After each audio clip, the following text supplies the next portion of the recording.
Iya Muteb. Ak Uja Seneb Neb. Tuawantia. Volontaire. Bienvenue pour tous nos internautes et tous ceux qui nous écoutent. Ça, c'est le père Ankem Teuti, l'Académie de culture noire.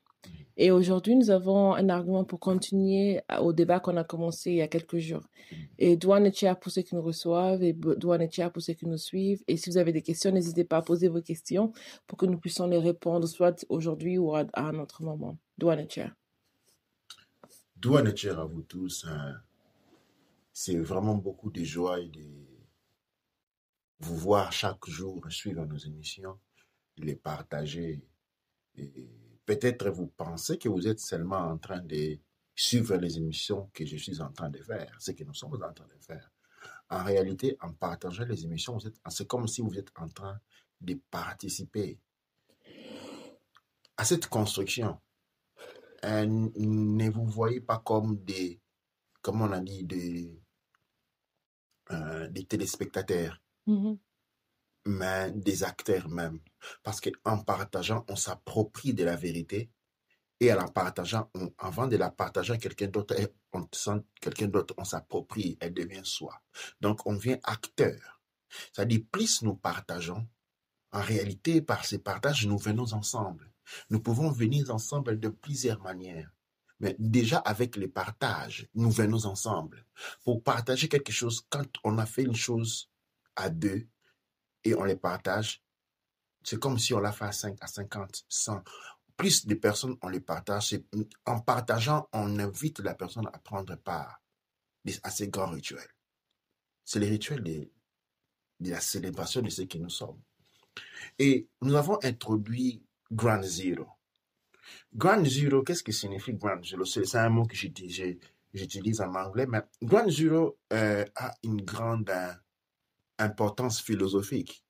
En fait, dans Kushkamit Congo, Chitaout Nechelheit, c'est-à-dire dans l'Académie de la philosophie, ok? Les premiers énoncés de la philosophie, c'est les Ground Zero. Ground Zero, ça signifie point de départ.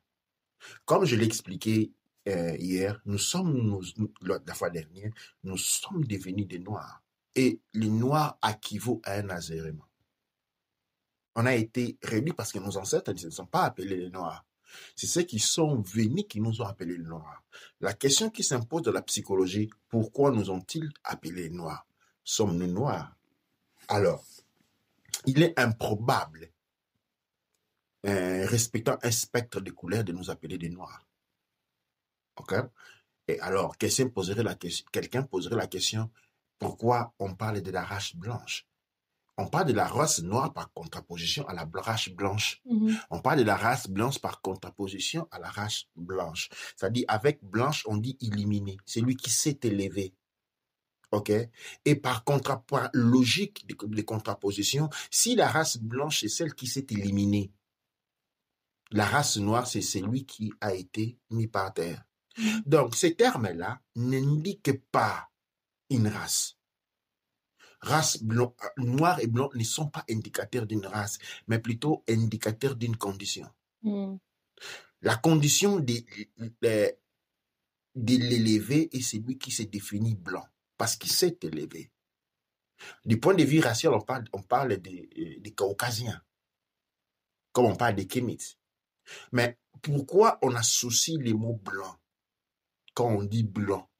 Quand on dit blanc, on se réfère à celui qui est élevé.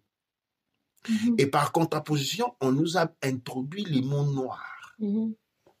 Pourquoi? Ça signifie que c'est lui qui a été rabaissé. Comme on dit dénigrer. Dénigrer quelqu'un. Déshabiller quelqu'un. Alors, les termes noirs. Et si on veut le mettre même en anglais, c'est le transformer en nègre. Oui, alors, exactement. Et le terme noir est un indicatif. Okay? Est un indicatif qualificatif qui simplement dit que c'est lui qui a été déshabillé. C'est lui qui a été détrôné. OK, non? Et c'est ce terme-là, acceptons la locution, ne nous battons pas contre le temps. Et c'est ce que nous sommes devenus. Parce que nous avons dormi pendant un espace relativement assez long. Les grandes zéros interviennent maintenant dans le cas où nous nous réveillons. Mais nous avons besoin des instruments pour nous réveiller. Et un des instruments que nous avons évidencié grâce encore, je l'ai vu encore sur mon scène à Kinshasa, Hernan, qui a posé la question, sommes-nous au XXIe siècle? Et de là naît la conceptualisation. Mais pourquoi le XXIe siècle? L'arabe n'est pas au XXIe siècle. Les Japonais n'est pas au XXIe siècle. Les Chinois n'est pas au XXIe siècle. Qui est au XXIe siècle? L'Occident. Alors on se pose la question, pourquoi l'Occident est au XXIe siècle? On se rend compte que ce n'est pas une mesure du temps pour compter les jours et les semaines et les années. C'est plutôt des éléments pour mapper une évolution. Le XXIe siècle, comme on dit, après Jésus. Okay. Pourquoi disent-ils après Jésus? C'est parce que Jésus marque, c'est-à-dire après Jésus, l'an 0, okay, marque les débits de leur montée. Jésus meurt sur la croix. Et comme on a encore fait référence au papier d'Isis qui nous porte la vérité, géographiquement, on ne peut pas parler de Jésus comme un blanc. Et elle est là. C'est-à-dire, il est né dans un territoire égyptien, disons égyptien. Il n'a aucune possibilité qu'il puisse être blanche. Et quand on rentre dans la Bible, on dit, écoute, Abraham, Jacob, tous ces noms, ce sont des noms grecs. Jésus, David. Comment on dit David en araméen? Il y a un problème, ça ne se dit pas. Alors, qu'est-ce que l'on dit? On est en train de parler de l'histoire des Noirs, parce que nous avons été ici dès 180 000 ans avant les autres. L'Ancien Testament, okay, dans la chrétienté, indique le monde des Noirs. Jusqu'à ce que, qu'est-ce qui se passe? Il y a la mort de Christ qui marque la fin des règnes des Noirs. Les Phéniciens, les Sabéens, les Cimériens ont eu un fin. C'est quand toutes ces civilisations jusqu'à Kemet se sont arrêtées, okay, qu'on a vu maintenant la montée de la civilisation l'écoderme. Et on commence à compter l'an 1, l'an 2, l'an 3 jusqu'à partir. Et nous sommes arrivés à 2020. En fait, quand on te dit 2020, un Européen sait exactement à quoi ça fait référence. Mais pourquoi c'est important pour lui de dire... Pourquoi c'est important? C'est pour lui important de dire, pour un Chinois, un Japonais, ça n'a aucun sens, 2020. C'est pourquoi ça ne leur intéresse pas. Alors, pourquoi nous sommes restés dans cela? Nous sommes restés dans cela tout simplement sans aller par diverses définitions, tout simplement parce que nous sommes devenus des Noirs. C'est-à-dire, nous avons été détrônés, nous avons été mis au sommeil. OK? Maintenant, comment, pour que ce sommeil puisse s'interrompre, nous devons partir d'un point de référence. C'est comme dans les calendriers. Les calendriers gréco-romains n'est pas les mêmes. Il y avait les calendriers, différents genres de calendriers qui par rapport aux périodes. Comme on disait hier, ce sont des points de référence. Et un point de référence est important parce qu'on est en train d'évoluer, non parce qu'on est en train de tuer les temps, comme l'on dit couramment.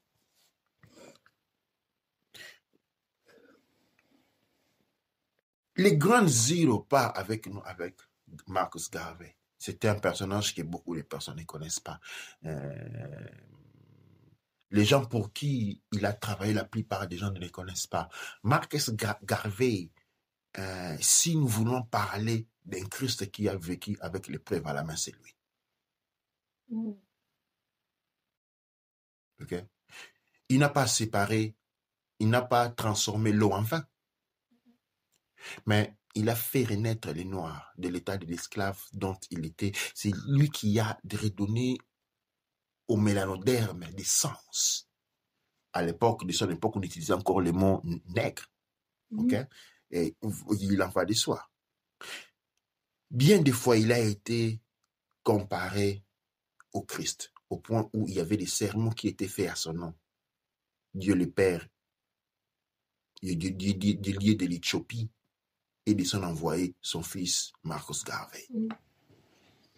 Ouais, et je pense que c'est très important en disant ça parce que selon les traditions kémétiques, selon les traditions de Katiupa, on retrouve un élément très important, c'est que pour le monde occidental, on a un Christ, on a un fils de Dieu. Il n'y a pas une fille de Dieu, Mhm, déjà. Mais on a un fils de Dieu qui apparemment a été conçu sans père mhm, physique. mhm, Donc c'est quelqu'un qui a été conçu par divine inception. mhm, Et son père, il n'est pas connu entre guillemets. mhm, Et c'est cette personne qui devient le sauveur et consort. mhm, Mais le fait qu'on connaît, c'est que cette histoire n'a pas de fondation, dans le sens où il n'y a pas de référence n'importe où pour marquer la vie de ce personnage, surtout de la manière présentée dans la Bible. mhm. Il n'y a pas de référence. Et surtout s'il y a il y a un grand livre qui parle de cette histoire, et c'est un livre qui est lu partout dans le monde, on devrait aussi avoir partout dans le monde. Aujourd'hui, pour aller pour s'arrêter, pour ne pas aller trop loin, aujourd'hui, si dans 100 ans, si on regarde l'histoire du monde, pour voir dans 100 ans, et on peut voir les traces de la Bible. Mhm. Mais quand on remonte pour voir les traces de la vie de la personne qui a inspiré cette histoire, on n'en voit pas. On n'en voit pas. C'est un document copié au point où ceux qui l'ont copié ne savent pas donner d'explication là-dessus. Ok. Et quand vous allez dans les documents dans la Torah, eh bien, les Juifs te disent qu'ils ne savent pas lire cette langue-là. Ils te disent tout simplement qu'en fait, il y a des universités en Israël qui continuent à étudier parce qu'ils ne savent pas lire une langue. C'est-à-dire, la mentalité des personnes, la manière d'écrire, il n'y a pas, il y a pas de, il y a pas de virgule, il n'y a pas de voyelles, il n'y a pas de consonnes, il n'y a pas de virgule. Ils disent tout simplement, on ne peut pas la lire. On ne peut pas la lire. Il n'y a pas de consonnes, il n'y a pas de voyelles parce que ce n'était pas la leur. C'est aussi simple que ça. Mhm. OK, non? Et, euh, donc, il y a toute une civilisation basée sur un mythe. OK? Et s'il y a quelque chose que l'on ne comprend pas, c'est parce que ce n'est pas les siens. Tu vois? Parce que même si les écritures sont difficiles à interpréter, mais la culture donne toujours une clé de lecture. OK? Et or, nous avons ce qu'on appelle le panafricanisme, comme nous pouvons le définir ainsi. Nous avons le panafricanisme contemporain qui commence à l'époque avec Marcus Garvey. Et c'est là, nous avons la vieille résistance, hein, qui a commencé depuis l'époque ancienne, qui finit avec le John Bladden. Et nous commençons notre point de référence. Et nous avons, à partir des grandes zéros, nous avons Marcus Garvey. Mhm. Dans la naissance jusqu'à aujourd'hui, à l'année où nous sommes, en faisant une somme de 360 jours par an, ok, en suivant le modèle du calendrier kémétique que nous avons déjà proposé, le calendrier d'Amon-Ra, ok, nous avons ici maintenant une situation où, en partant du grand zéro, c'est-à-dire la naissance de Marcus Garvey, nous sommes en an 133. Maintenant, il n'y a personne de vivant, ok, maintenant, qui est né à première année dans le monde de mélanoderme. Il n'y a aucun mélanoderme, entre virgulettes, hein, toujours, qui soit né à l'an zéro. Mhm. C'est-à-dire de l'année de Marcus Garvey lui-même. C'est-à-dire ce sont des gens qui sont tous morts. Il y a 130 ans de cela, 133 ans de La cela. majorité. Et donc maintenant, nous apprenons à introduire un instrument d'évaluation de notre temps dépendant de nous. C'est que Garvey parlait de l'autodétermination. C'est-à-dire avoir des références propres. OK? C'est-à-dire, à partir d'aujourd'hui, je peux dire, c'est-à-dire, si admettons, j'ai 50 ans, OK? Et que nous sommes à l'année 133 ans, OK? On fait 133 moins 50, on a, je crois, 73, OK? C'est-à-dire, je dirais, je suis né à l'année 73. Hein? Ça fait, je suis né à l'année 73 de l'ère de Garvey. Et il y a un point de référence qui est le nôtre. Et ce point de référence maintenant peut être retracé, reconstruit, savoir qu'est-ce qui a été fait à travers ces années. Et à ce moment-là, il y a une importance qui naît. On peut maintenant évaluer le travail, les contributions apportées par Garvey. Nous apprenons que, par exemple, que Garvey a été un des instruments, le mouvement de Garvey a inspiré beaucoup de choses. Par exemple, la brutalité avec laquelle a été traité les Zoulous. En fait, c'est parce que il y a une raison à cela. Ce n'est pas la raison à cela est que les mouvements le garveyisme, ok, l'UNIA, l'organisation de Marcus Garvey, était très présent en Afrique du Sud. Donc, il fallait une répression majeure. Mais cela n'a pas suffi. Le garveyisme a influencé les mouvements révolutionnaires de Kimbangu. Il a influencé Jomo Kenyatta. Il a financé Sékou Touré. Il a influencé Lumumba. C'est-à-dire, quand nous voyons toutes ces grandes personnalités, comme un Sankara, quand nous voyons toutes ces personnalités qui sont nées, que nous avons vu naître comme du jour au lendemain, nous n'avons jamais su savoir où est le dénominateur commun. Absolument. OK? Maintenant, nous pouvons voir le dénominateur commun. Le dénominateur commun, c'était Marcus Garvey. C'est pourquoi c'est les pions. OK? Il y a un point de convergence, de croisement, non? C'est-à-dire, et tout rentre au niveau de Garvey. C'est-à-dire, à partir du Garvey, nous avons un âge. À partir de ce moment-là, nous avons une chronologie qui est la nôtre. Et nous pouvons commencer à mesurer les acteurs. C'est-à-dire, nous pouvons dire Lumumba est né à quelle année de l'ère de Garvey? Donc, si on voit bien et on prend, il y a beaucoup de points très importants dedans en même temps. Donc, si on prend le temps de Garvey, au fait, si on crée une pyramide par rapport à la dernière période que nos ancêtres ont commencé à compter le temps de Garvey, c'est vraiment le point où on peut donner repos à nos ancêtres, donner repos à tous nos ancêtres qui ont pleuré, qui ont fait ce sacrifice, qui sont arrivés à ce moment où ils avaient plus ou moins perdu beaucoup de choses dans beaucoup de pays, pas partout, il faut souligner. Et donc, le temps de Garvey marque le point où la descente a commencé à devenir une montée. Une montée. C'est comme disait quelqu'un, Garvey représente un ensemble, un collectif. C'est quand, en fait, quand on voyait Garvey, il n'était pas grand, c'était un petit homme de petite taille. Un officier dit, s'il parlait, il fermait la bouche, on les prenait pour n'importe qui. C'est quand Garvey commence à parler que les gens, les folles se mettent à trembler. Pourquoi il avait cette éloquence? OK? En fait, c'était la voix des millions et des millions de personnes, des plaies et des millions d'années. C'est-à-dire, c'est un mur, c'est un culminement et marque les retours des ancêtres. Et j'aimerais aussi ajouter là aussi que Garvey marquait quelque chose de très dangereux pour les pouvoirs en place à l'époque, parce que Garvey représentait la cassure ou la fin du mythe comme lequel que la population ou les hommes noirs ne pouvaient pas travailler entre eux.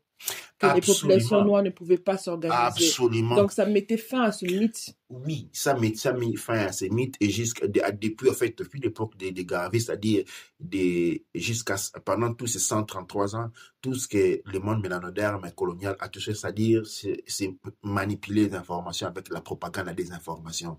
En réalité, nous pouvons dire, et il n'y a personne qui peut constater, qui peut les contester aujourd'hui, Garvey est en absolu l'homme qui a vécu dans le monde, hein, pas comme les Christ, donc quand on parle d'une légende, l'homme qui a vécu dans le monde avec une capacité de rassemblement impossible. C'est-à-dire, au temps de Garvey, il avait réussi les business, c'est-à-dire les affaires, les compagnies noires ont prospéré. On a créé des compagnies partout. Il avait une société. Nous sommes en train de parler de 1920. Ils avaient une société maritime qui était la leur. OK? Et il avait des ambassadeurs. En fait, Marcus Garvey est aussi le premier président des États-Unis d'Afrique, comme nous disons, c'est Mataroui. Et en sans qualité, il y a une hymne nationale qui a été mise, okay, qui a été créée. Il y avait un gouvernement des États-Unis d'Afrique qui existait depuis 1921. Et il y avait des ambassadeurs qui étaient envoyés partout dans le monde. C'était une organisation que je ne dis pas reconnue, mais qui ne pouvait pas être ignorée. Il y avait des ambassadeurs partout dans le monde. Et un de ces ambassadeurs, en fait, qui vient à Libéria, et l'objectif soutenu était celui, avec les capitales possédées par les gouvernements des États-Unis d'Afrique en exil, pouvoir rentrer en Afrique et influencer l'organisation du pouvoir africain, rapporter les financements. Ils étaient prêts, par exemple, à financer les pays comme la Libéria, à reprendre, qui étaient en défaite économique pendant les années 20. Mais qu'est-ce qui s'est passé? Ils ont tout de suite remarqué plus tard que dans les pays, parce qu'il y a une chose évidente que beaucoup de nous ne connaissaient pas, ce n'est pas tous les pays africains qui étaient colonisés. Ça, c'est complètement faux. Ok? L'Éthiopie n'était pas colonisée. Nous connaissons l'empereur Sélasse. Ok? Il y a plusieurs pays noirs qui n'étaient pas qui n'étaient colonisés. Il y a beaucoup de régions qui n'ont pas été colonisées. L'embrouille arrive avec 1885 quand on fait un découpage.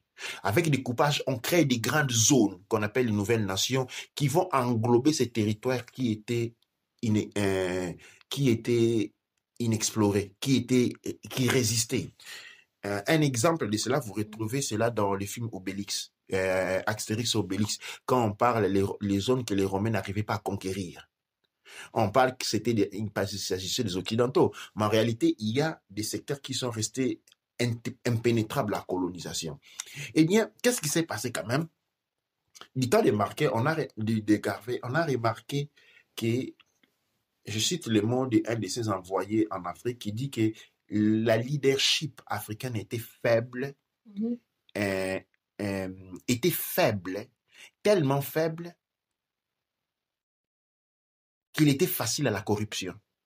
C'est-à-dire, pourquoi, dans un premier temps, ces tentatives de revenir aux États-Unis, des Américains, des Noirs, c'est-à-dire des pélanodèmes américains en Afrique, a échoué? Tout simplement parce que les leaders africains qui étaient très peu formés, qui sortaient de l'école coloniale, la plupart des dirigeants africains de l'époque étaient à peine des gens qui avaient fini l'école primaire. Et ils avaient peur que ceux qui venaient des Amériques, qui étaient des grands étudiants, des grands docteurs, puissent prendre leur place. Et c'est là que ça crée cette controverse-là. Mais si on lève cette expérience-là, nous, en prenant en considération les Ground Zero, nous nous retrouvons avec des matières d'études colossales. Nous nous retrouvons avec une histoire différente du monde mélanodère. Pourquoi cette histoire devient différente tout à coup? Parce que nous avons des points de référence. Les points de référence sont très importants. Naviguer dans l'océan sans boussole, on n'arrive jamais à destination. Mais quand on a une boussole, ça dit un point de référence, on arrive. Et en fixant l'ère de la Renaissance avec Marcus Garvey, maintenant on commence à avoir une mesure. On peut donner un sens à la vie de Sankara. On dit Sankara est né à telle année de l'ère de la résistance. Tel est né à telle année. Et on peut maintenant voir la ligne, à partir de Garvey, on peut voir différentes lignes qui se créent. Et maintenant, on commence à fixer les choses. Et en fixer les choses, on se rend aujourd'hui, par exemple, l'année aujourd'hui, tout le monde crie. Les Occidentaux créent 2020. Ils appellent ça aussi l'année de la vision. L'année de la vision. 2020. Nous, on ne comprend pas. Tout le monde crie l'année 2020, l'année de la vision, on ne comprend pas. Mais quand je vous dis, nous sommes à l'année 133. Ça change les choses parce que les 33 est un élément caractéristique qui représente Eru, l'œil.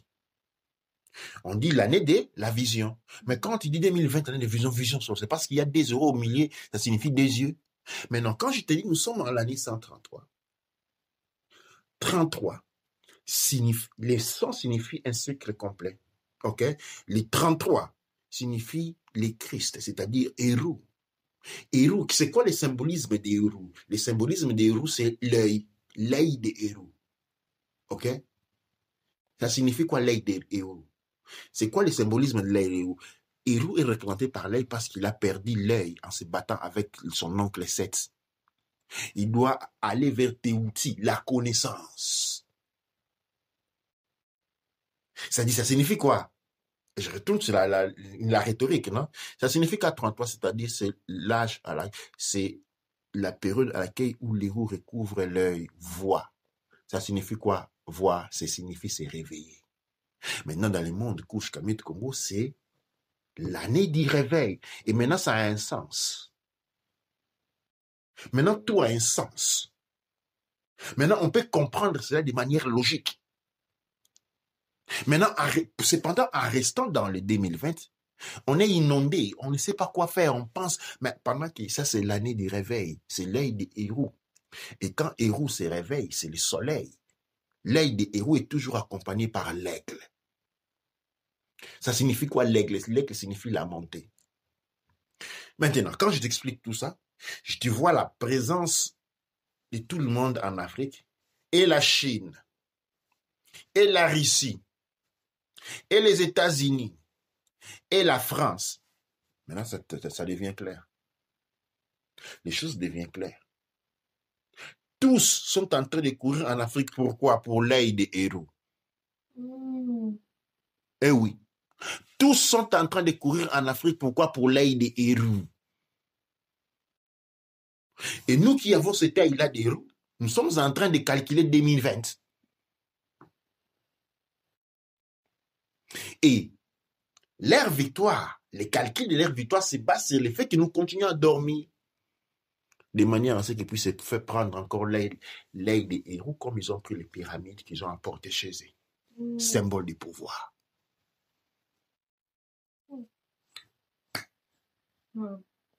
Et maintenant, à partir de ça, on fixe les choses.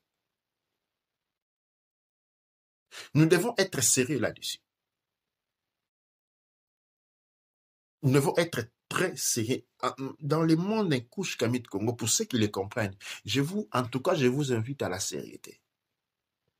Et comme Garvey disait une fois, je vais le dire encore, si vous n'êtes pas sérieux, vous allez mourir. C'est ce que Garvey dit une fois, dans son célèbre discours de 1921 à New York. Il dit le noir doit venir sérieux. S'il ne devient pas sérieux, il va mourir. Et je le répète aujourd'hui, 133 ans après, nous devons devenir sérieux. Si nous ne sommes pas moi je suis sérieux, donc je m'enlève déjà. C'est pourquoi je dis vous. Parce que moi je suis... Non, je dis vous, parce que je dis vous parce que je me prends très très au sérieux. Raison pour laquelle il est pratiquement, on a les minuit, je suis encore là en train de faire ça. Je prends ça très au sérieux. Notre mout aussi prend ça très au sérieux. Donc c'est pourquoi je dis vous. Et on dit, si vous ne prenez pas ça au sérieux, vous allez mourir. Mais c'est très choquant parce qu'en regardant beaucoup d'informations, on regarde, quand on voit la vie de Marcus Garvey et il a su mobiliser les personnes et surtout quand tu parlais de la communauté a su trouver, est devenue affluente. Il faut juste regarder l'histoire d'une ville qu'on appelait Little Africa en Amérique. Exactement. Donc ça veut dire la petite Afrique. Little Africa, c'était une ville où les Noirs avaient créé une sorte d'organisation eux-mêmes. Et c'était vraiment bien organisé. Ils avaient un moyen pour s'organiser et se lancer. Et qu'est-ce qui se passe en 1921? En 1921, se passe que, comme par hasard, il y a eu un problème avec un ascenseur qui ne fonctionnait pas. Et il y avait un jeune noir et une femme blanche. Et pendant que l'ascenseur ne fonctionnait pas, il y a eu l'ascenseur qui a bougé et comme quoi le jeune, il a touché la dame peut-être à l'épaule ou quelque chose comme ça, ou la fille. Et la fille, elle a eu peur, elle a fui en courant, en disant que le gars était en train d'essayer de la violer. Dans un ascenseur, comme ça, dans une ville. Et ça fait que, en général, ils ont utilisé cette histoire-là, parce que c'était même pas, comment on peut dire, c'était pas, il y avait rien qui s'est passé. Mais ils ont utilisé cette histoire pour dire qu'il y a eu un viol. Mais c'était même pas un viol. C'est plus tard qu'on a réalisé qu'il y avait juste... il y a eu un problème de malfonctionnement de l'ascenseur. Et le gars, il allait tomber, il a touché la dame. Et après, elle a menti qu'on allait lui faire je sais pas quoi. Et maintenant, pour rétalier, on a pris on a arrêté le jeune personne qu'on a tué par le Ku Klux Klan, bien sûr. Et après, quand il y a eu la révolte des locales, parce que c'était une ville où la population noire, elle était plus affluente que la population blanche à l'époque. Et donc, d'abord, il y avait que la population noire qui a commencé à habiter là, et ensuite, la population blanche a commencé à habiter à côté. Et donc, ils ont commencé à coexister. Et aussi, le Ku Klux Klan a commencé à infiltrer cette population à cause de la jalousie, parce que la population noire, c'était un des États riches. Et on nous disait que c'était rare. Mais quand on comprend l'histoire de Marcus Garvey, on reconnaît que c'était ce que Marcus Garvey enseignait aux gens à cette époque-là. Exactement, ça c'était les fruits de l'enseignement de Marcus Garvey. Maintenant, ce qui se passe, c'est que en général, la police organise un attentat pendant 2 jours, un riot pendant 2 jours. La police fournit les armes au Ku Klux Klan, qui ensemble avec le Ku Klux Klan commence cette attaque, mais aussi empêche des informations à sortir dehors. On coupe les lignes de téléphone, on coupe toute ligne de communication, et on envoie des messages, et ils envoient des messages qui disent le contraire. Et c'est fait que pendant 2 jours, ils ont pu brûler toute la ville et tout confisquer à la population noire pour leur reprendre. Et comme par hasard, quand ils ont fini, c'est à ce moment-là que les renforts sont venus, mais c'était déjà trop tard parce que beaucoup de femmes enceintes sont mortes, sont couchées en route en courant avec leur bébé. Et il y avait beaucoup d'enfants qui sont sortis nus parce que ça commençait justement à l'heure c'était le soir, pendant que les enfants se préparaient à aller dormir, comme toujours.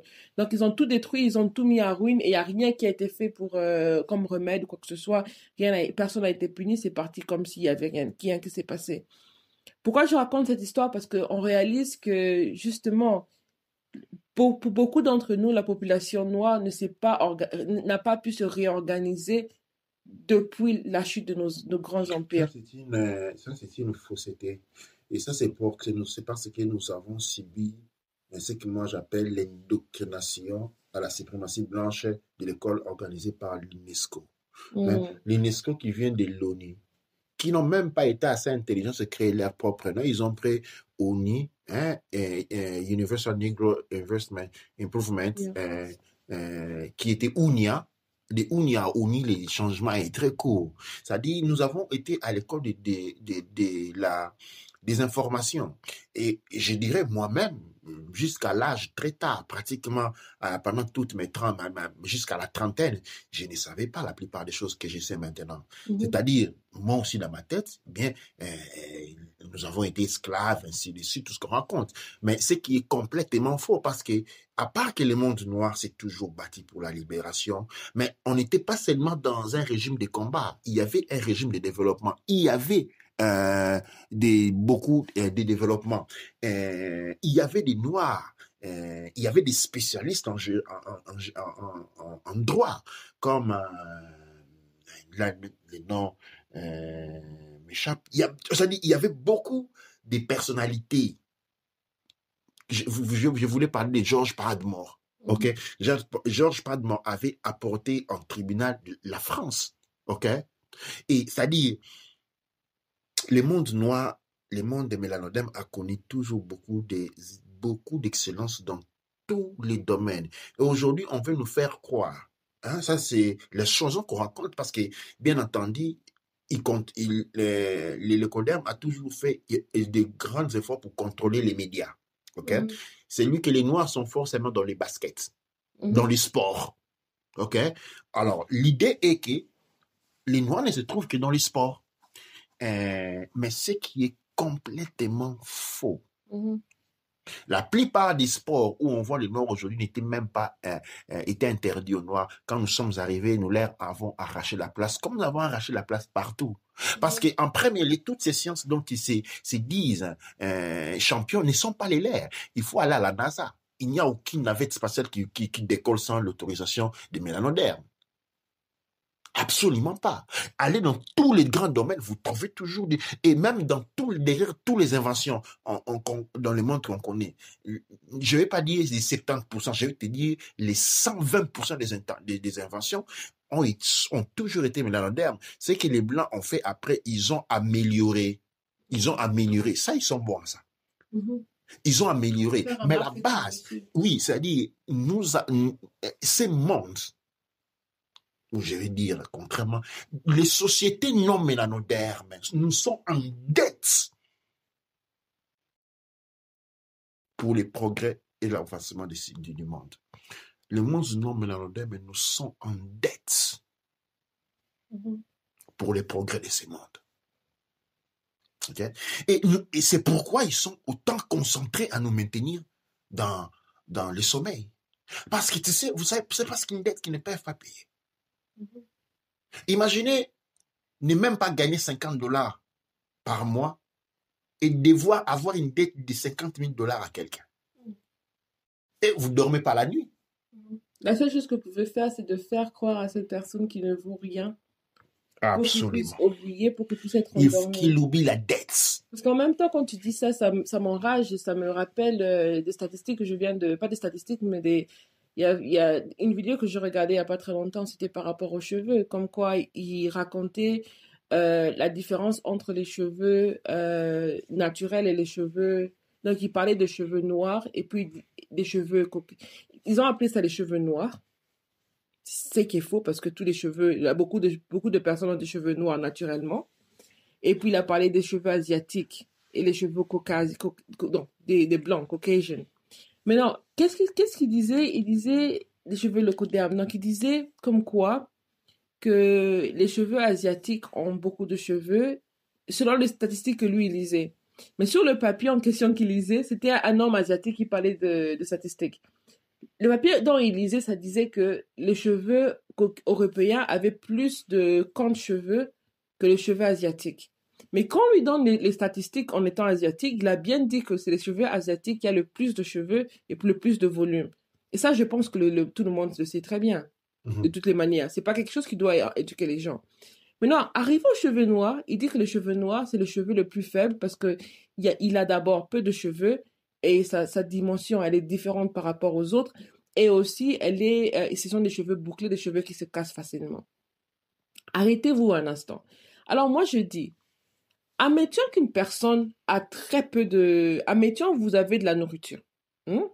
Admettons qu'une personne a très peu de choses, mais c'est très peu de choses qu'il a. Quand on le regarde, c'est comme s'il a le monde entier sur lui. C'est qui a vraiment? Parce qu'en même temps, on se dit, mais tu peux avoir le nombre de cheveux que tu veux, mais les cheveux noirs, c'est des cheveux qui montent vers le ciel, qui ont le volume, qui peuvent monter vers le ciel, qui sont fractales, qui peuvent... Une plante, quand elle grandit, elle tombe ou elle monte? Elle monte. Et on dit les timbres bouclés, attention, spiralé. Et regardez, le notre monde est une spirale. Tout évolue en spirale. En fait, ce qui est en vie, spirale.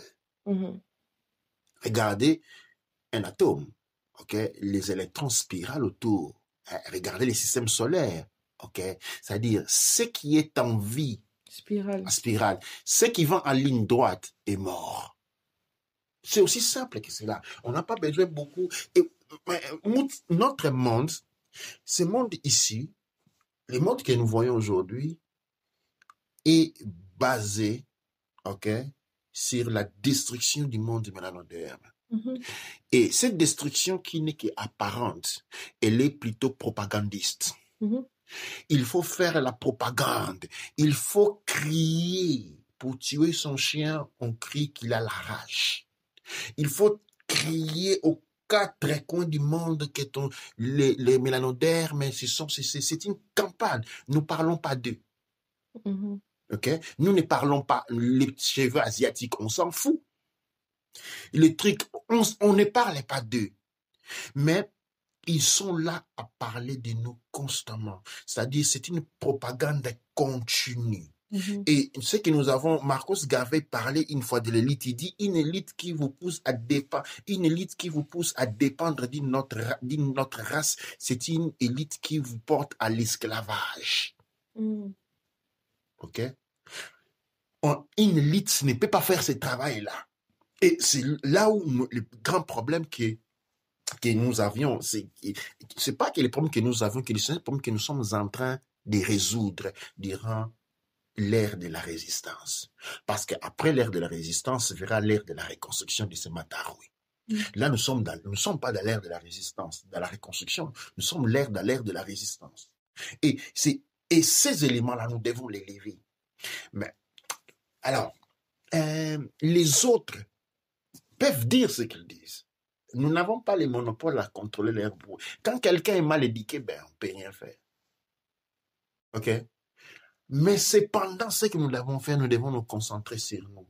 Nous devons créer des choses pour nous. Nous devons créer un monde. Parce que ce qui manque aujourd'hui, à une échelle universelle, comme le disait Marcus Garvey, c'est un monde mélanoderme. À l'époque, le mot c'était un monde noir, il n'y en a pas. Nous sommes une siroguée du monde occidental. Absolument. OK? Le monde noir n'existe pas. Une mauvaise copie.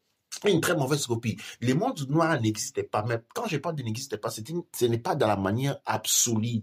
Mais comme je dis, le monde mélanoderme et le monde noir parce qu'elle est endormie. Et aussi longtemps qu'on est endormi, on est sous le contrôle de quelqu'un.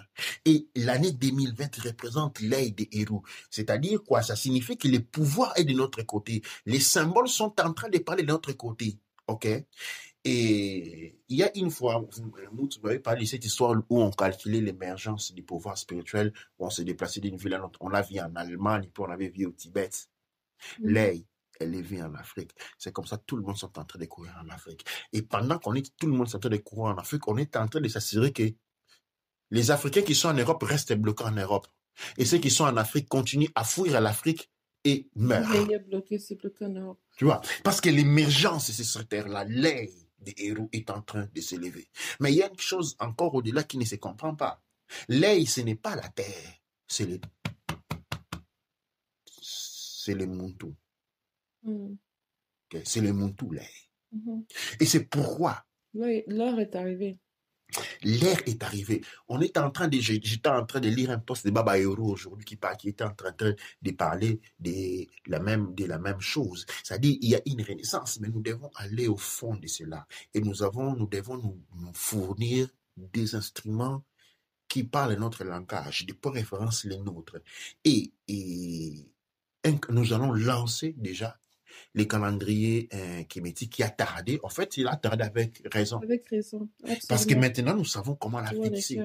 Parce que nous avons calculé maintenant les années à partir. Parce que, par exemple, je donne l'exemple, et cela fait une réforme de l'âge. Okay? Souvent, les Noirs viennent en Europe, on te dit que tu as 50 ans, mais tu regardes comme quelqu'un qui a 25 ans. Mais les 50 ans que tu es, c'est par rapport à eux. C'est normal. C'est normal. Moi, hier, on m'avait dit que j'avais toujours l'air d'avoir 14 ans. Oui. C'est normal. Et oui, parce que et quand je calcule mon air par rapport à l'air dans lequel je suis, les choses changent. Les choses changent. Absolument. Tu vois, et c'est ça qui est très important parce que c'est cette réalisation que nous trouvons, on est perdu dans l'espace et le temps. Parce que nous ne savons pas nous situer correctement dans l'espace-temps. Mais le truc, c'est quoi? C'est que quand on dit que Marcus Garvey représente le cri de nos ancêtres, ça veut dire que c'est le point culminé où c'est un peu, je veux dire, toute l'emphasis que nos ancêtres voulaient donner en tant que point final de force. Ça s'est culminé pendant que Marcus Garvey est né. Pour créer cette réponse. C'était comme une réponse à tout le cri pendant des années. Mais qu'est-ce que ça fait? Parce que beaucoup de gens diront que mais Marcus Garvey, c'est pas... Non, écoutez bien. Marcus Garvey, il est devenu le point qui est devenu comme une loupe, qui a fait que par lui, par son travail, il faut bien connaître l'œuvre de ce qu'il a fait, par son travail, l'œuvre de nos ancêtres, la voix de nos ancêtres a pu rebondir et continuer au futur. Et elle ne sera jamais arrêtée. Absolument. Et c'était par le fait qu'il y a eu une personne qui a pu être, j'ai envie de dire, l'incarnation de cette voix. Il est devenu l'incarnation de cette voix parce que c'est correct.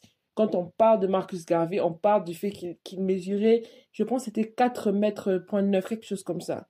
Il était un homme de petite taille. Mais son influence a fait trembler le monde locoderme de manière que vous ne pouvez pas imaginer, du sens où toutes les actions que Marcus Garvey avait écrites ont été implémentées par le monde locoderme en Amérique comme en Europe. Comme en Europe, Hitler.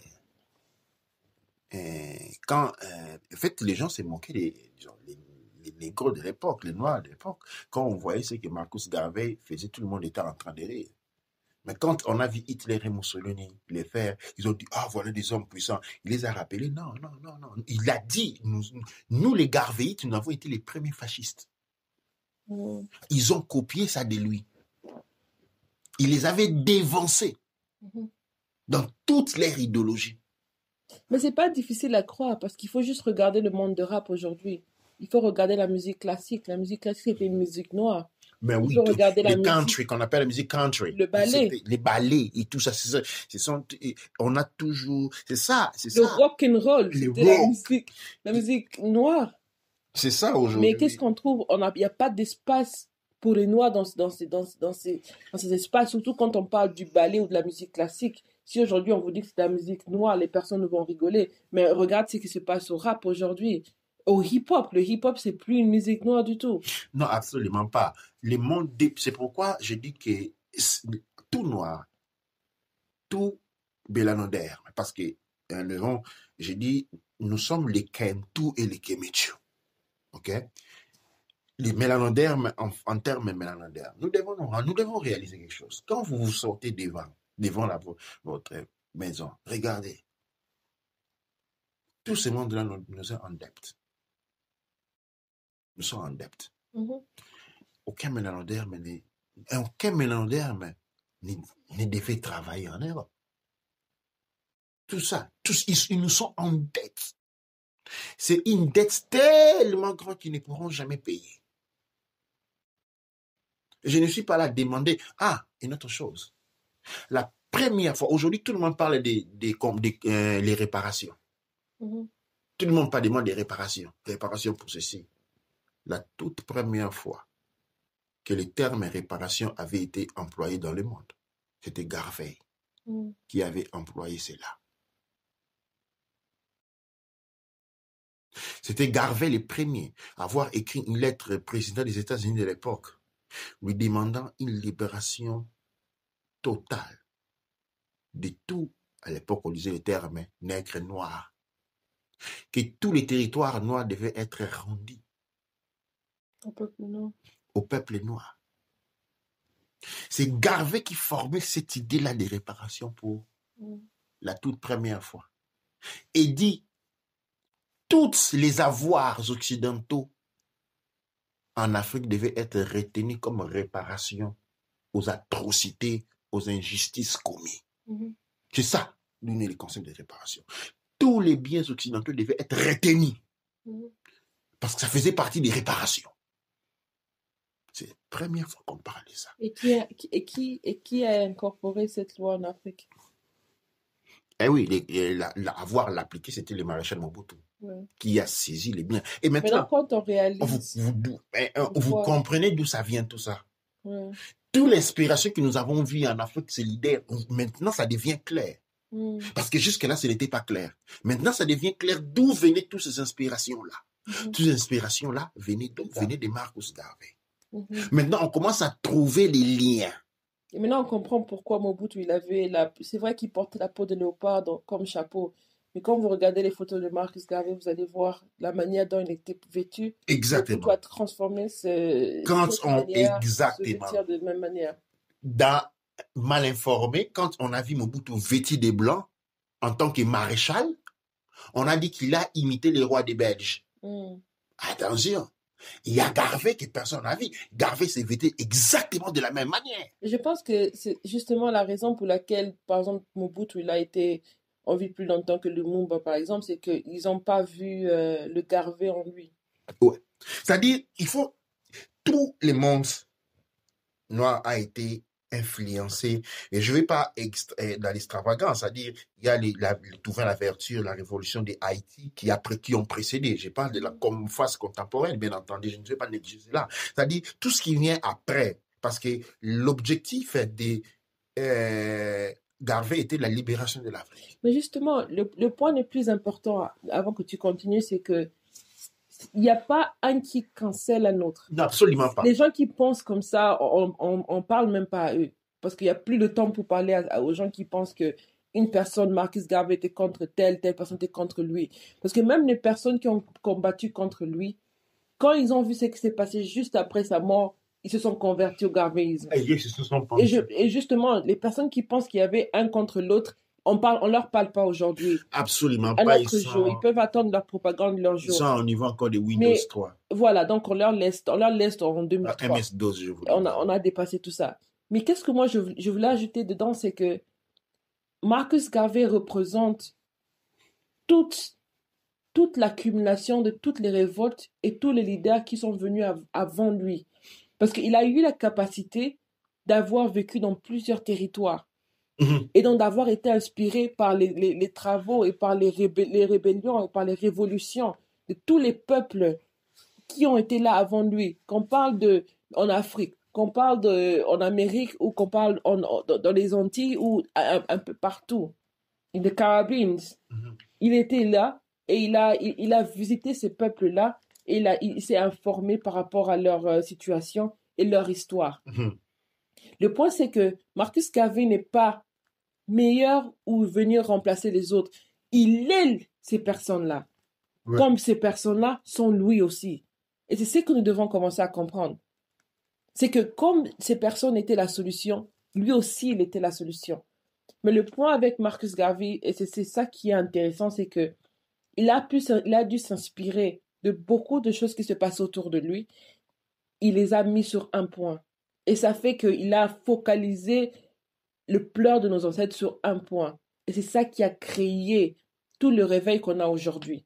C'est ça qui a permis. Donc, c'est vraiment il a créé le moment propice pour que le cri de nos ancêtres puisse se développer en solution. Parce qu'avant ça, on parlait des cris, on parlait de révolte. Mais aujourd'hui, on n'a même plus besoin des réparations aujourd'hui. On a dépassé ça. On a compris que c'est pas important. On a compris que les réparations, c'est quelque chose on doit bien sûr en parler et dire. On doit savoir que on ne doit rien à personne parce qu'il y a des réparations qui n'ont pas été payées pour tout ce qui a été fait. Mais plus ou moins, c'est que pour payer ces réparations, ils doivent payer encore plus pour payer ces réparations. Absolument, c'est impossible. Parler, nous devons, avec la considération de l'ère de Garvey, en changeant les dates, ok, on peut calculer chacun. Je me rappelle, par exemple, moi je suis né à l'année 92, l'année 92 de l'âge de l'ère de Garvey, ok, non? Et de l'année 92, on est arrivé à 133 et nous allons expliquer comment faire les calculs. Hein? Nous allons un tableau à la main, nous allons demander à chacun comment faire cette conversion. Parce que quand on fait une conversion, il faut partir d'un point de départ et puis on l'abandonne. Tu vois, c'est-à-dire, nous allons bien expliquer cela. Cette conversion est très importante parce que plus que jamais, elle nous fixe dans l'état, dans l'espace, il nous donne une motivation. On peut maintenant commencer à voir ce qui a été fait. À partir de Garvey, on va voir un effort qui a été fait, une contribution, c'est-à-dire, maintenant, ce travail-là, nous le prenons comme un compte économique, nous les retenons. Ça a été fait, Garvey avait réalisé ceci. L'inspiration de Garvey a servi à créer quoi? On a créé toutes les révolutions que nous avons eues en Afrique avec des personnes comme Sékou Touré, nous avons des personnes comme comment encore, Jomo Kenyatta, nous avons vu Sankara, maintenant nous avons vu Lumumba, nous avons vu Kimbangu, et je n'ai cité que quelques-uns. Nous savons d'où ça vient. Ok, ma personne maintenant nous dit qu'il y a un Dieu, tout ça, on ne reporte plus à la religion dans tout ça. On se distingue maintenant, on sait d'où ça vient l'origine, ok? À partir de là, on se fixe. Et maintenant, on peut dire, ok, ces gens-là, il y a une phase dans l'ère de Garvey. travail de Garvey, nous avons les départs de Garvey, nous avons la génération de Sékou Touré et de Kwame Nkrumah. Nous avons, et maintenant, il y a une chronologie nostrame, une chronologie notre qui découle à partir de ce moment. Et cette chronologie est importante parce qu'on peut maintenant placer les poids, les valeurs, les contributions et les réalisations de chaque acteur. Tu sais Kimbangu était né en quelle année? Juste. 1887. Exactement. Donc c'est vraiment ces points où il y a eu des héros qui sont nés. Exactement. Envoyés par nos ancêtres. Exactement. Et maintenant on comprend la personnification du héros. Exactement. Kimbangu est né la même année 1887. Même année que Garvey. Exactement. C'est-à-dire, et Kimbangu et Garvey, ce sont deux personnes qui sont nées la même année. Donc ça veut dire que et les Kimbangu et les Garvey, ils ont la même année. Exactement. Et c'est l'an 0. Donc ça veut dire que, justement. C'est l'an 0. Juste en fait. L'an 0. L'an 0. Et cela, c'est clair. Et là, nous ouvrons une nouvelle page. Ça signifie quoi, ouvrir une nouvelle page? Ça signifie ouvrir l'œil. Parce que la page, il faut la lire. Et nous, dans l'an 0, dans l'an 133, nous allons lancer les Ratef Naket Sematarui, qui est une école de l'histoire de la résistance politique. Parce qu'un politicien mélanoderme est celui qui a la responsabilité de défendre tous les mélanodermes partout dans le monde. L'objectif est celui, à la fin de cette école, qui va, la première phase, dire 6 mois, c'est lui de former pour la première fois, non pas pour la première fois, pour recréer ce que Garvey avait créé, les partis politiques mélanodermes, que nous allons appeler les partis politiques Couche Kamit Congo, qui représentent et toutes les îles, je parle de la Guadeloupe, de la Martinique, des Jamaïques, doivent être déclarées des îles africaines. Et s'il y a des impôts qui doivent être récoltés, ces impôts ne doivent plus aller à la France, mais à l'Afrique, qui les maintient dans les vies de pauvreté. Parce que les îles Guadeloupe, Martinique vivent dans les pauvretés. Ils n'ont pas, par exemple, il y a la Guadeloupe ou la Martinique qui ne peut pas produire la nourriture parce qu'ils doivent acheter la nourriture qui vient de la France. C'est comme ça que ces pays, qui s'appellent puissance mondiale, c'est nourri en se nourrissant du sang des autres. Et on dit que la barbarie appartient. Et ce sont ces gens qui parlent des droits de l'homme. Ce sont ces gens qui deviennent des porte-étendards de la justice, de la modernité, et je ne sais pas moi de quoi qui leur passe par la tête. Et ce qui est intéressant de savoir aussi, c'est que toutes les guerres modernes que l'Occident a connues ont commencé plus ou moins en 1887 aussi. Exactement. Et donc c'est là qu'on appelle toutes les guerres du monde commun. Donc il y avait The Crow War, il y avait la guerre de Crow qui a commencé, et puis il y a eu plusieurs guerres. On a eu la Première Guerre mondiale et tout. Donc c'est ça qui a emmené à la Première Guerre mondiale qui a été faite en 1900. Et après on a la Deuxième Guerre mondiale. Mais toutes les guerres, toutes les actions qui ont mené aux guerres qu'on a eues en général ont commencé à ce déclic-là. C'est à ce moment où les portes multidimensionnelles se sont ouvertes pour donner naissance à ceux qui nous ont nous ont ramenés jusqu'à aujourd'hui à cette heure de réveil. Ça, c'est quelque chose que beaucoup de gens n'ont pas eu le courage de voir. Le déclin du monde occidental ne date pas d'aujourd'hui. Le déclin du monde occidental a commencé avec la naissance de Garvey et de Kimbangu. Cette année-là qu'on appelle 1887, qui pour nous connaissent l'an 0. C'est comme ça qu'ils ont commencé à multiplier les guerres attaquées partout. Tu vois, ce sont des pays comme les États-Unis qui vivent en peur d'être attaqués. Ils voient même des extraterrestres les attaquer. Okay? C'est quand commence ce déclic-là. Et nous avons été maintenus dans les rêves. C'est comme ça, il faut continuer à détruire tous les autres pour s'assurer que tu ne... C'est comme, tu vois, c'est quand tu te sens menacé, alors tu te sens que tu vas détruire tout le monde parce que pour t'assurer qu'il n'y a personne qui va venir te taper. C'est un peu l'histoire dont dont on rencontre dans la Bible du roi Hérode. Quand on a dit qu'il y aura un fils qui va venir t'aider, qui prendre ton pouvoir, qu'est-ce qu'il a fait? Il a commencé à tuer tout le monde Il a partout. commencé à tuer tous les enfants qui naissaient. Ça, c'est l'Europe. Ça, c'est l'Occident. Dès qu'il a su que l'année 0 était arrivée, eh bien, tout ce qu'il avait à faire, c'est aller partout tuer pour s'assurer que son pouvoir continue. Parce que l'Europe tombait en 1887. C'est comme ça qu'on a tenu Kimbang en prison toute sa vie. Parce qu'ils pensaient que c'était lui. Et pendant qu'il y avait sa contrepartie Garvey en même temps. Il y avait Garvey en même temps. Et ils ont tout fait. Garvey était en absolu les plus puissants qui a influencé les mondes entiers. Étrangement, c'est comme ça qu'on a transformé Garvey, on a transformé Kimbang en héros. Le peuple congolais. On l'a transformé, on lui a donné l'identité du Christ. Et une fausse identité pour l'engouffrer. Ok, pour l'engouffrer. Mais encore, ce sont des contemporains, c'est-à-dire ce sont des gens qui sont nés en même temps. L'influence que nous avons du kimbangisme est née de ce qui est Garvey. Qui est Garvey? Garvey est un descendant royal. C'est le petit-fils du roi de Dahomey. Ça, il ne faut pas l'oublier.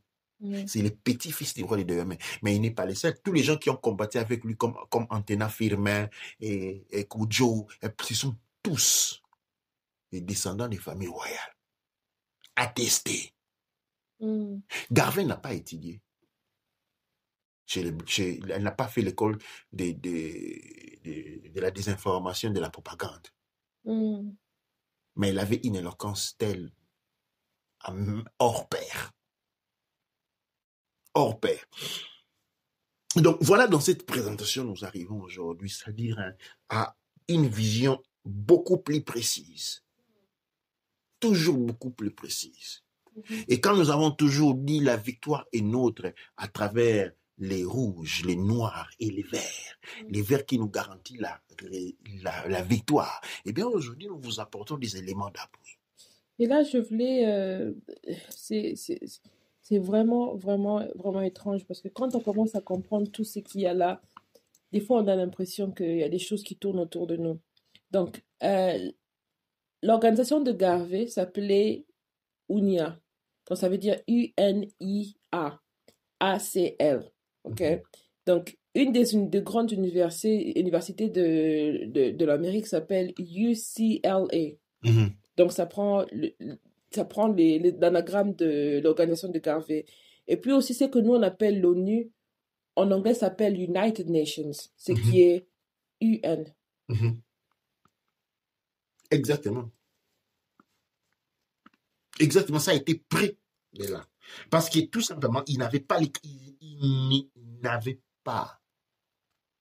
les capacités de pouvoir créer ce qu'ils disent d'avoir créé. Ça a été converti. C'est une énergie convertie. Donc, ils ont pris l'énergie de l'UNIA pour créer United Nations. Oui. Wow.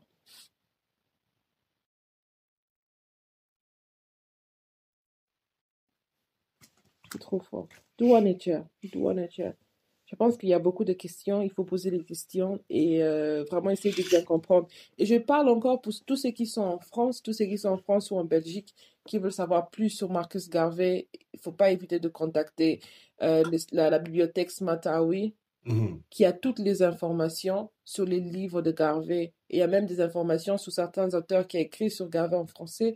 Donc, il faut demander à la bibliothèque Smatawi s'ils ont plus d'informations dessus, aller visiter, acheter les livres et prendre les livres pour vraiment connaître le plus qu'on peut savoir sur Garvey. C'est très, très important. Douane et Cher. Douane et Cher à vous pour cet entretien. Douane et Cher à vous. Comme je disais, l'air, c'est l'air. C'est l'ère des héros. Et dans les prochains jours, vous aurez sur Kachopa l'ère des héros qui sort directement du sanctuaire du Père Ankh M. Théouti disponible pour vous. Eh bien, cette année, nous vous avons apporté les drapeaux qui sera aussi disponible dès la semaine prochaine sur le site. Les rouges, les noirs et les verts. Mais nous n'avons pas seulement apporté les drapeaux, nous avons apporté aussi héros. OK? Nous allons voir des maîtres l'œil des héros sur les drapeaux. Nous allons voir des maîtres l'œil des héros sur les drapeaux qui lui représentent l'année 133. OK? L'année 133, nous allons être train de mettre ça pour vous. Un symbolisme très important. Et partagez ces vidéos, parlez-en. Cette année, les 133e année, le mois de juin, nous allons commencer une tournée. Je vais visiter les villes en Angleterre. Grâce à la source, je serai dans les conditions de visiter aussi la France, de visiter aussi la Belgique. Et vers la fin de l'année, de ces 133, nous allons visiter aussi Kama. Et nous viendrons avec force. Avec toute la force du cosmos. Avec toute la force des Cimériens, des Chaldéens, des Sabéens, des Phéniciens. Avec toute la force kémétique. Avec toute la force Couche. Avec toute la force Congo. Et nous vous entendons, nous vous voulons, nous vous désirons et nous vous aurons tous avec nous. C'est en concluant ces grands partages des grands héros que nous disons Amasu empa emra sangsu emenra empa emra wu kuawu ra manketi pa erura.